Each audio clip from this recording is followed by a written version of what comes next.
All right. Hello, everyone, and welcome to our last group.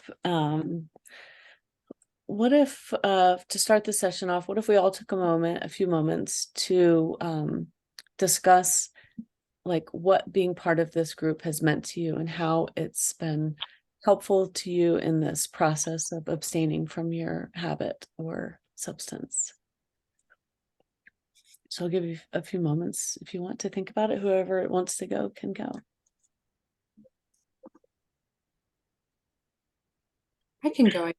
I mean, honestly, when I looked at like the syllabus for the course, just because I was feeling a little bit overwhelmed with field work and just like finding regular time across time and like knowing that I'm on mountain, like I was sort of like, oh, yikes, like another assignment, like another thing I have to schedule and do. So initially I was not, I mean, I love getting together with other people, but also I just felt really time pressed. Mhm. But I've been surprised that I've really enjoyed getting to know all of you and not only just being an encouragement about like the use of my substance. I think it's like having a peopled life. Like I don't know, I was reading Irving Yalom today on the plane, and he was talking, just about he was using this word like having a peopled life, like a life where you're interacting with others and like hearing their stories, and that like broadens your life. So thank you all for broadening my life. I think that the group has done that. Mhm. Awesome. Thank you, Alex. I do agree with that. I feel like being in a group where you can talk, even if our addictive behavior is different from all of us, but being in a group where you get to talk about it and you know that, everyone has their own little addictive behavior makes you feel kind of okay with the fact that like, we're all going through this together and we're all helping each other overcome our own addictive behaviors. Mhm. So I've really enjoyed that. Aside from the fact that if I ever feel like I'm gonna go into my addictive behavior, I have to think about that we're meeting and that I don't want to be like, oh, like I gave in. Or so it's a little reminder like, no, you have to be strong, you can't give in to Mhm. it. I'm definitely thankful. Really honestly, like even if we weren't talking about like a behavior or a substance or anything like that, I'm really thankful that um I've been able to meet with you guys every week. Just to have that company, I guess, even in a sense, like just going through so many like personal, like just of these like such intense like times and in so many different ways. It's nice to have like a good distraction in a sense from all of that kind of stuff and that noise that can be possible almost to tune out. So I definitely am thankful that to be sharing like these kind of moments with you guys, and just like get to know you guys a little bit more and um, yeah, just have that time to together and talk. So Mhm. it definitely is meaningful. Mhm. Thank you, Chris. Yeah, so much of what you all said resonates with me. And um, so the biggest, like, I think the things I feel most grateful for are one, like a space to practice my skills and then watch other people um do their skills. And it just, it's helpful to like see what works, and just gives me more, a little more confidence as a counselor in training. And then because our program is online, like we really haven't had the opportunities to connect with each other like other programs that are in person do. And so I always like am always really it helps me feel connected to everybody when we can interact like this. I really appreciate that part of it. um and then similar to what y'all were saying about just being in an internship or practicum and like growing as counselors and those like growing pains that come along with that, and like the like, you know, the imposter syndrome stuff and the second guessing. It's nice to have a group that, you know, is going through similar stuff and just like, yeah, feel like we have some companionship during this like pretty really difficult time that's like, you know, stressful for us all. So yeah. I like that idea of companionship. Like I wouldn't have said like the beginning of the semester, like I know what's missing in my life or what I want to add that would help me, like even from like a self-care. Like I've been surprised that every week I've had things to share, and just how like, because we're all like-minded, that we're all training to be counselors, we do have this like experience, and it has been, you know, really just rejuvenating to connect. Yeah.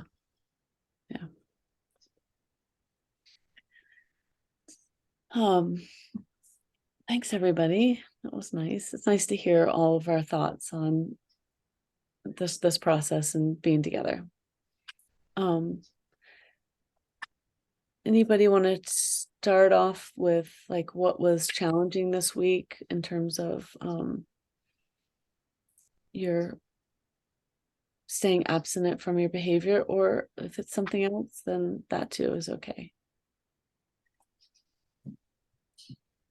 I can go first. Okay.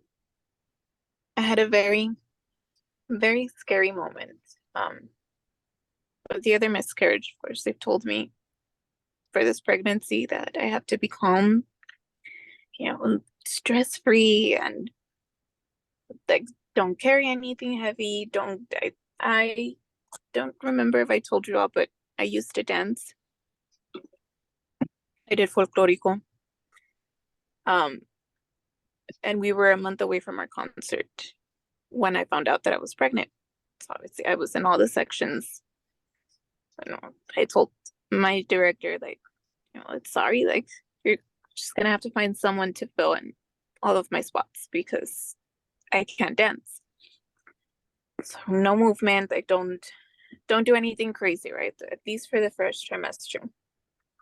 So come Friday, I was gonna go pick up my wedding dress. And my dog, I have a Belgian Malinois, that decided to just book it. Oh, Like no. she just ran off. And then she's been with me for 4 years. But we've had her whole life. She was just in my grandpa's house. And this is a whole new area where we're at. So she's never been outside. Like we've been there since June. And it wasn't until now that she decided to, let me just leave and like run away. So I like yelled for my husband. I ran after her. And then I had to run back to get the car because this dog will not stop if you run after her. Like you have to go and pick her up in the car. If you go with the car and you open the door, she'll jump in. But if you go after her running, she just keeps running. So we tried everything. Like I got the car. She wasn't stopping. The apartment complex where we live has like a little roundabout. So she went straight for the roundabout first, which is all covered. It's all fenced up. But then she booked it towards the street. And I was already in the car. So I started driving like a crazy person. I said, well, I'm going to scare her into going the other way. Either that or I hit her. Like it's going to be one of the two. So she didn't stop and she went into the street. And I just felt my heart drop. Like someone's going to run her over if she goes into, because we have like fields next to us, like empty fields. If she goes into that, like how am I gonna find her? It's a new area. She doesn't know her way.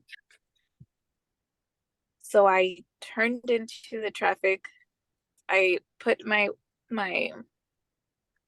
my blinking lights, and I open the door and I just yell at her. So she comes running because at this point she's already scared. She's running in between cars. Luckily, all of them were stopping. So she jumps in the car.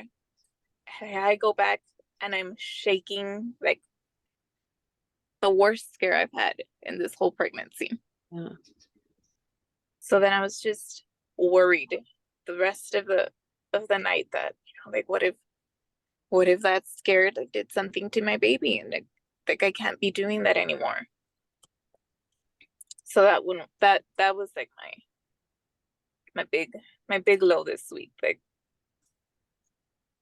I obviously I love my dogs, but like at what point am I gonna like let it affect me this way? Especially when it can hurt my baby to have a scare that Yeah. big. Like it was a crazy day for me. Oh. And after that I went to go try on my wedding dress and I took it home. I'm so happy that she was okay. And I wonder how you dealt with the like the negative kind of like thoughts that intrude when you get scared about something bad happening. But like with I the think as it relates to the baby. at that point it was just I went inside, I got chocolates. Okay. You know, I need something, like I need sugar. Okay. Because I felt like I was shaking, like I can't drive like this. And I was just telling myself, like every time I started thinking like, oh, like what, like I was feeling cramps that day, but the regular cramps that comes with the pregnancy.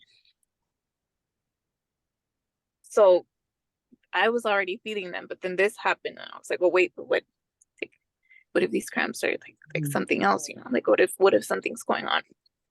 So I just kind of had to keep reminding myself, like, no, you're okay. It was just a scare, but nothing happened. You're fine. Your baby's fine. We're okay. Like, your body's doing what it needs to do. It's protecting your baby. You're fine. So it was really just a lot of reassuring myself that, like, don't get in your head. Yeah. Throughout the whole night. It's a very scary 15 minutes. Yeah. Of Yeah. my life. Yeah. That's a really good example though of you like countering those negative thoughts and with yeah. Yeah. Thank you.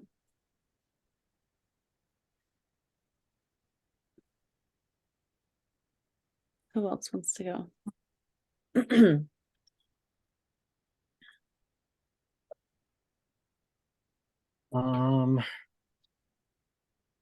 Well, obviously my low is that, my grandma passed away on Sunday, so that's been really, really difficult.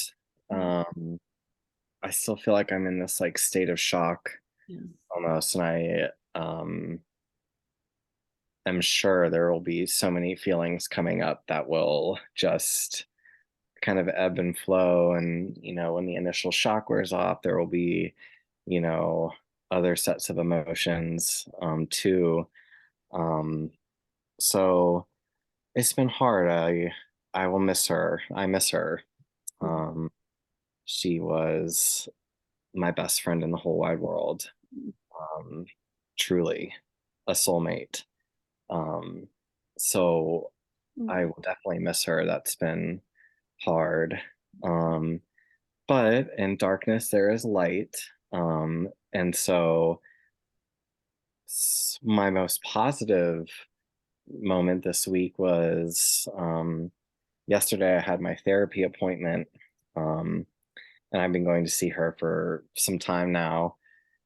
And she integrates a lot of like trauma informed, like trauma mindfulness, all of that kind of stuff in our work, which I think has been really helpful.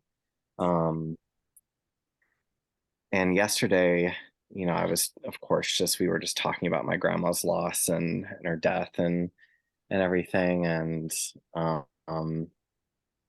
I asked her if it was okay if I showed her pictures of my grandma. We hadn't done that yet. Um, so as I was sharing her some photos of like our last photo that we had together, my grandma and um, she was up in Vermont with my aunt, and I went to go visit her in October, and it was like a really beautiful time that we had together. And at that point, she was doing pretty good for the most part. Um, so I was showing her a picture of that. Um, but and I was scrolling, and my mom passed away last year too. She had struggled with cancer for a couple of years. So she just passed away last year. Um, and I hadn't looked at photos of my mom since her passing. Really like the immediate passing of her early last year. It's been about a year. Um, and when I was showing her pictures of like my grandma, um, I just scrolled through a bunch of like a big group of pictures of my mom and took some time to just like sit and look at those. Um, and I hadn't looked at any pictures of her since she passed, pictures of my mom. I just couldn't bring myself to. Um, it was painful uh, how she passed and everything. And um, just something about the process of grief and loss and stuff. I just couldn't find myself to just look at pictures of her. Um, and then yesterday felt almost kind of like a breakthrough in a sense, like feeling strong enough and um, safe enough to look at her pictures again. Um, and so I thought that was really special that I was able to do that and meaningful, um, and made me feel really good and comforted in a way, Mhm. despite like my grandma's passing just a few days ago. So yeah, it was kind of my low and the high. Hmm. That's really beautiful that like this time when you're feeling like so raw and experiencing this loss, and then you also get this like little bit of healing that gives you a little bit of closure with your mom. Yeah, Yeah, that's really definitely. And I think that's kind of what I am trying to hold on to as yeah, well. Like yeah. really think about those moments Mm, of where that healing mhm, is noticeable, because yeah, so often like you're just going through the motions of it and you're not really like you can't really see the mhm, progress that you've made. Um, so it was felt good. yeah. Thank you for sharing that. Yeah, Like just like really, yeah, intimate experience. Thank you. yeah. And I know it's such a heavy thing too, and Mhm. so it's so much, so many times I can understand it can be difficult to know how to process that on the other end. So I definitely appreciate you guys just sitting with me, Yeah. um, and allowing me to share, because it does provide some therapeutic release just kind of talking about it. So I definitely thank you guys truly for that. I mean, I think I could speak for all of us that we feel grateful to be to be here with you Yeah. for sure. And Chris, when you shared like that you've been through so much, through doing this program and that you're just so proud of yourself for having persevered with it, Mhm. hearing that story about your mom's death from cancer makes me admire your perseverance even more. And I'm sure this is going to be a hard couple weeks, holding Yeah, the fresh grief and also revisiting, slowly healing grief. Sounds like you're doing all the things that you know how to do, right? I'm trying. Mm, But there's so many things that they don't talk about too much in the process of death when it comes to like the administrative logistical side of things, which is so like my extended family, my dad's never been around, different story, but extended family, they are more of the mindset of like, let's get this like logistical stuff done. And I'm like, whoa, I have to just sit with this for a second. Give me a day. Mm. So they don't always talk about that in like high school and the textbooks. yeah. There's no substitute for that like lived experience of it, you know. Yeah. I feel like everything I have to say is so much more trivial than what you're going through, Chris, and even you, Daniela. I have a pregnancy after loss personal experience, and um it's so tenuous, you know, after you've been through a loss and you're pregnant again. Um there is so much real, and it's real fear, you know, it's real fear. Um what you're experiencing, you know, it's interesting. This is like going off the script, but it's interesting. I find as like a developing clinician, like when people talk about things that I've experienced, I'm much more tempted to want to stop their pain.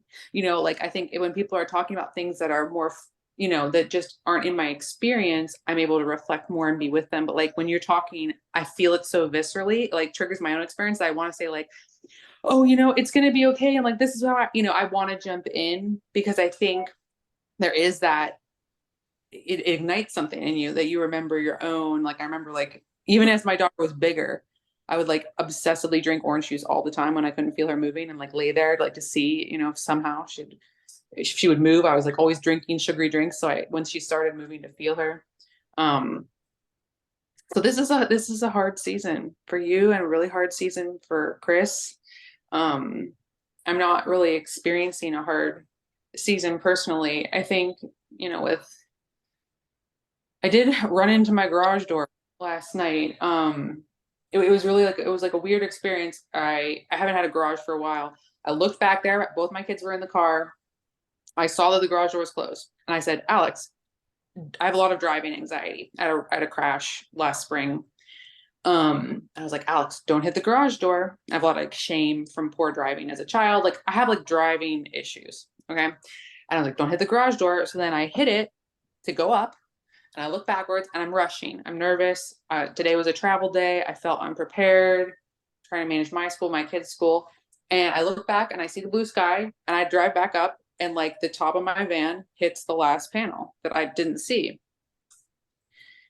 And it was just an interesting wake up call for me just about my anxiety in general. Like, have I been able to remove like one of my numbing substances? Yes, I have done it successfully because I'm sort of a goal oriented person and I just am like that with things like this. But like, am I really getting at like the root of my anxiety? Maybe not, you know? So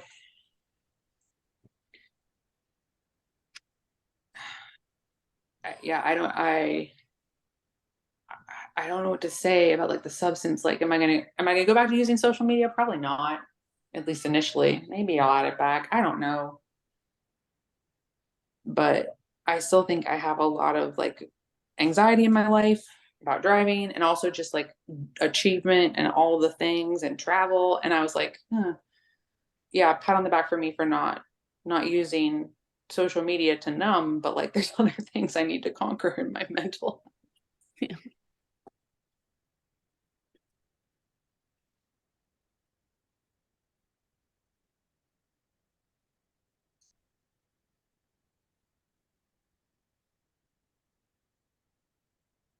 It's just interesting the way you framed it though, that like this process made you like examine, you know, some of the anxieties that are present in your life and like that, you know, you want to take a hard look at, you know. Yeah. I mean, I wonder how much of it is like doing the actual work of therapy with others too. You know, there's this class, and then there's actually like doing my work of sitting with others. I just feel like, and the big, you know, I made a huge change, like a huge move change, a huge life change. But I do feel this process of like wanting to look at my behaviors, wanting to look at my Mhm. thought patterns, you know, realizing things.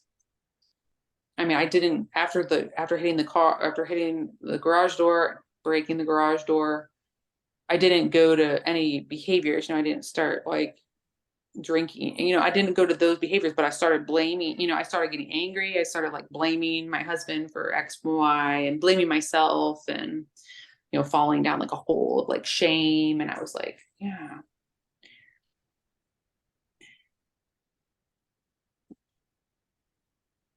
So I think, you know, that this job is going to require like constant inventory is what I'm Yeah. realizing. Yeah. Constant personal inventory. Because that part of why I was rushing is because I had a client. Like I wanted to get the kids to the library, pick up books for the trip, and then I had a client.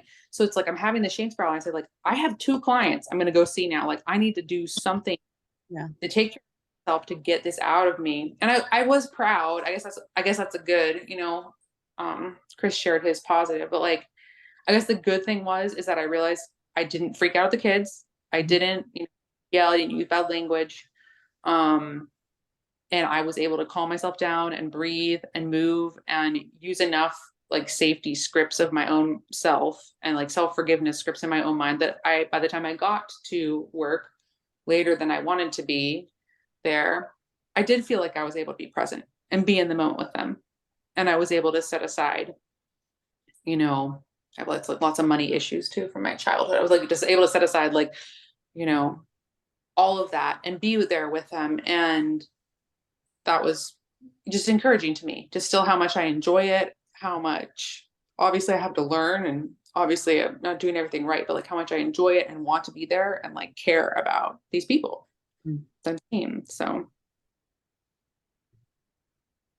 Yeah, how beautiful that you're able to like accumulate, you know, a list of things that help you cope during those really intense moments so that you can be there for your clients, because that is no easy task.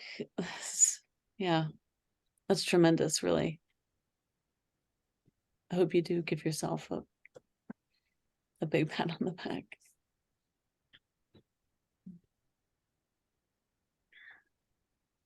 And definitely, Alex, like, thank you for sharing that. And I know you said that the almost seems like trivial compared to, you know, what Daniela and I might now, but I admire you talking about even of an instance like, yeah, you ran into the garage door, but even something like that, like, can set off and trigger anxiety, and how real that is and how real that can feel to the person that is experiencing in that moment, and how difficult that can be. And it can be difficult to just share that even with like others. So I definitely appreciate you kind of just being vulnerable with that. Um, and how you were feeling in that moment, I think takes a lot of like insight, like you were saying, just going into this profession and constant like insight into ourselves and like Mhm. working through the muck type of thing. So I definitely um just like admire you sharing that and being like vulnerable with that, even if it seemed small, but I can feel how big it can be for you. yeah, no, thanks, Chris. I appreciate that. And yeah, yeah, you guys are, it's because of, again, like the power of the group. I feel safe enough here. I feel like we've all always brought like our whole selves, and then it makes, you know, it easier to bring your whole self.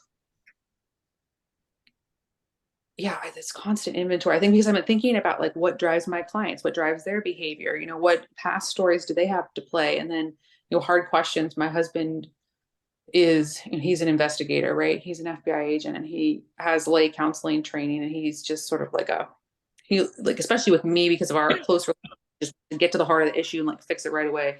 And it was like I feel anxious in the car all the time, actually. Like every time I change lane, I have fear. And he's like, well, you shouldn't drive if you're afraid of driving. And I was like, I would never drive. Like if I could never drive, I would never drive again.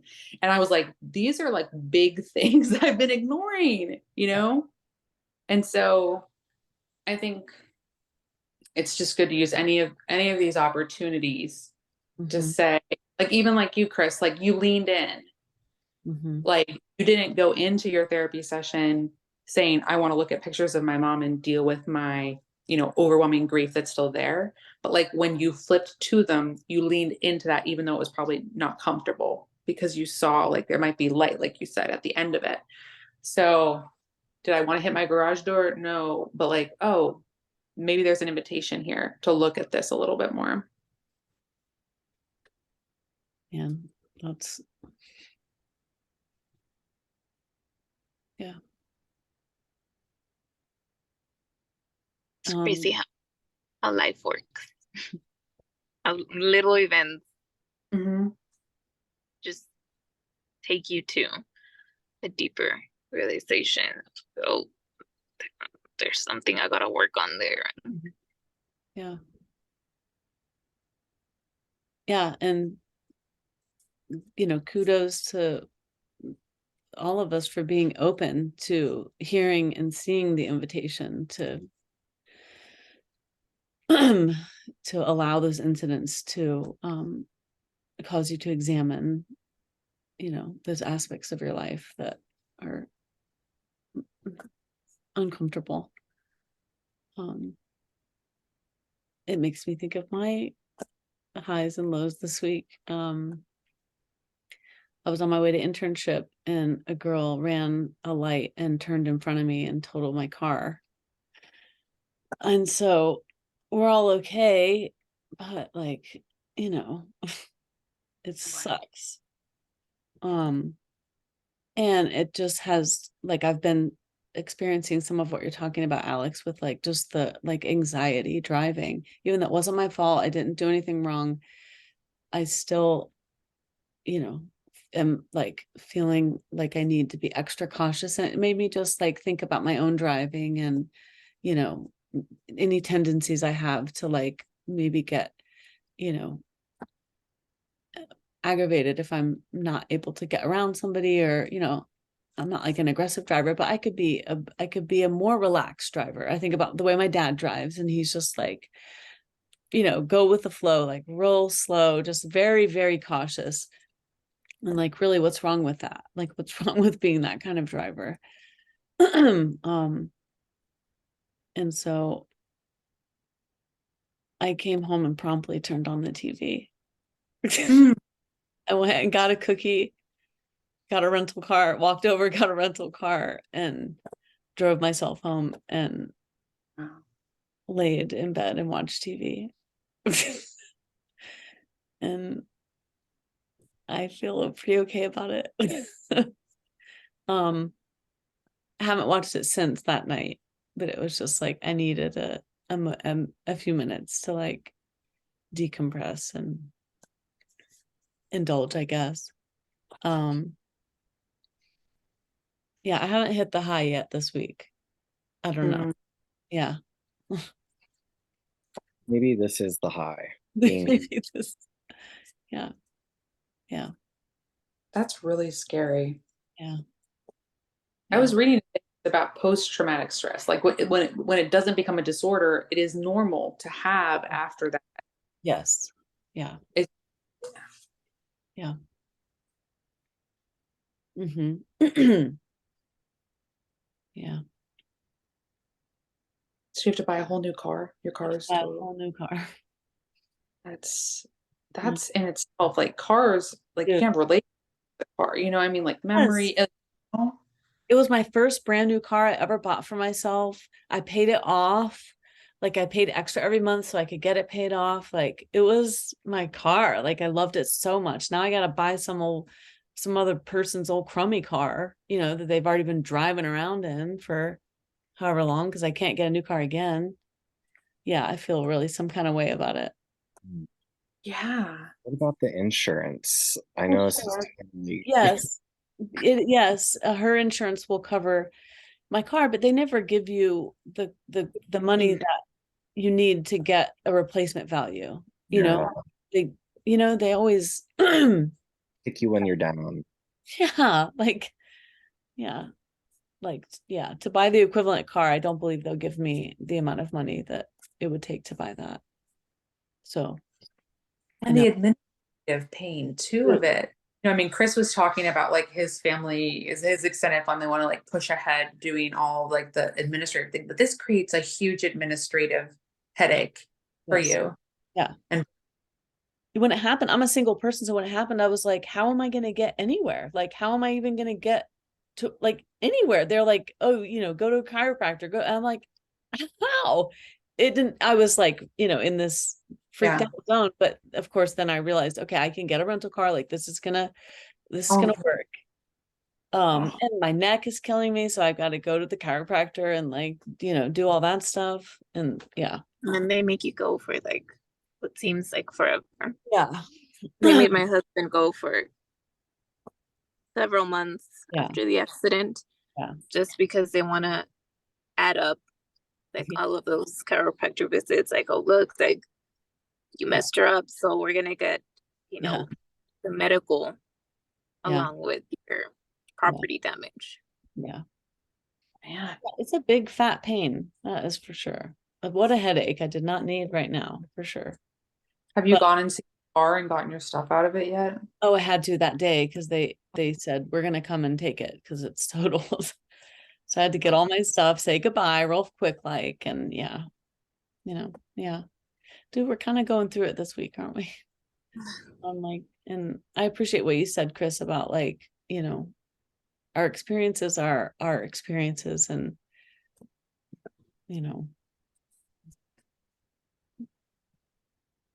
they're not all, like life changing, but they're big for us. Yeah. For what we're dealing with or what we're going through. I feel like sometimes people don't understand that. Like when you tell them what happened, like they just look at you like, okay, like why are you exaggerating or why are you being dramatic about it? Like, no, I'm not being dramatic, but it feels like a big thing to me. Yeah. So it's very nice to have people that acknowledge how big it is. And I think maybe everyone could, right? I mean, like when you remove all these substances and when you start to live an introspective life where you look at your behaviors and you really feel things, so you're not pushing them down or numbing them out. There is, I mean, every little thing, disappointment, it all contributes to like who we are and our experience. Yeah.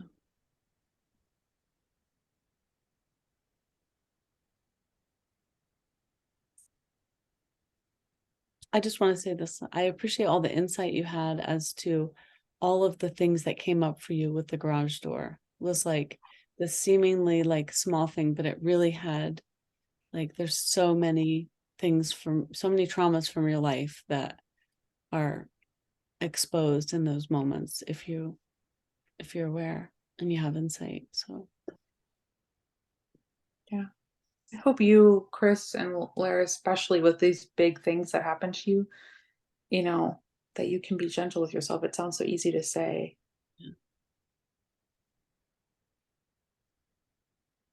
I'm definitely trying. Like work this week is not a thing. okay, good. That's good. Not doing that. Then of course there's the flip side to that where the work piles up, so it's more when you come back. But also just like one day at a time and being really extra gentle with myself. Kind of almost like learning from my mom's passing and like which was so recent and still is hard. And how like I almost felt like I needed to jump straight back into like work. Like I need to do, I don't even know. And this time around, like I just feel like I need like the opposite, just chill for a second and take some time to just like be and not work will be there. It'll be fine. Like Yeah. they'll be fine. Yeah. Um, Shows good learning about yourself and your past, like integrating your experience into the past into the present. yeah, definitely. Laura, are you taking any time off? Did you take time off? I mean, you're going to your internship site, right? When it Yeah, happened? I was on my way to it, so of course I couldn't go in for sessions that day. But I went yesterday and today. And I had really actually really powerful, meaningful sessions yesterday. So I was grateful that, yeah, today was a little tougher, but yeah. Yeah.